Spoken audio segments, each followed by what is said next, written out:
តើយើងគូចំណាយពេលប៉ុន្មានឆ្នាំទើបយើងអាចរៀនទីផ្សារ forex ចេះហើយវិនិយោគចំណេញបាទសួស្តីបងប្អូនទាំងអស់គ្នានៅក្នុងវីដេអូមួយនេះខ្ញុំនឹងធ្វើការបកស្រាយឬក៏ធ្វើការចែករំលែកនៅចំណេះដឹងដែលខ្ញុំបានឆ្លងកាត់កន្លងមកតាក់ទងជាមួយនឹងវិស័យ forex សំណួរសួរថាតើយើងគូរៀនវិស័យ forex ហ្នឹងយើងគូរៀនប្រហែលឆ្នាំហើយយើងទើបអាច trade forex ទៅដើម្បីយកចំណេញបានសម្រាប់បទពិសោធន៍របស់ខ្ញុំកន្លងមកវិស័យ forex នេះខ្ញុំឆ្លងកាត់ក្នុងការរៀនសូត្រហ្នឹងខ្ញុំឈានជើងចូលបម្រើការនៅលើវិស័យ forex ហ្នឹងតាំងពីឆ្នាំ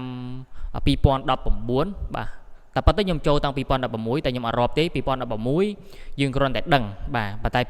2019មានន័យថាយើងបានស្រាវជ្រាវមកហើយបាទតាមពិតទៅវិស័យ forex នេះបើយើងសួរថាចំណាយពេលប៉ុន្មានអាចរៀនបានបើសម្រាប់ខ្ញុំអាច recommend ឲ្យបងប្អូនរៀនពី1ឆ្នាំឡើងទៅរហូតដល់3ឆ្នាំអាហ្នឹងគឺបងប្អូនអាចដើរលើវិថី forex ហ្នឹងបានដោយខ្លួនឯងហើយទូលំទូលាយបាទតែបើសិនជាបងប្អូនដើរលើវិស័យ forex ហ្នឹងបងប្អូនគ្រាន់តែចំណាយពេលតែ3 4 5ខែហើយបងប្អូនរៀនខ្ញុំគិតថាវាអត់ទាន់គ្រប់ជ្រុងជ្រោយទេវាអត់ទាន់ពេញលេញក្នុងការរៀនទេ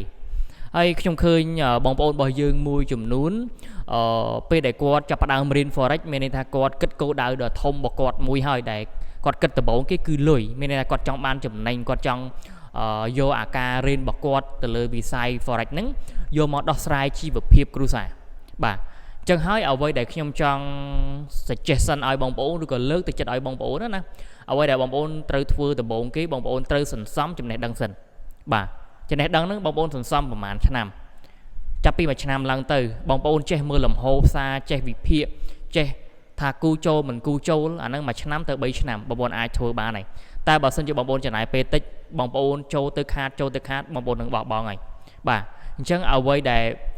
ផ្ដោតសំខាន់នៅក្នុងវីដេអូនេះខ្ញុំសូមលើកទឹកចិត្តជូនទៅកាន់បងប្អូនបាទបងប្អូន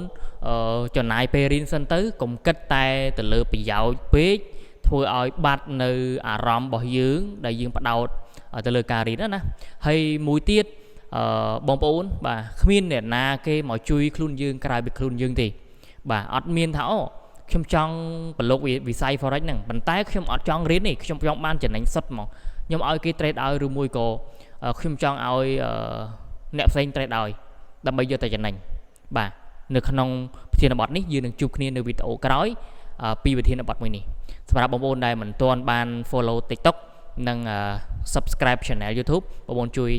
follow និង subscribe ម្នាក់មួយមកបាទអរគុណច្រើនជម្រាបលា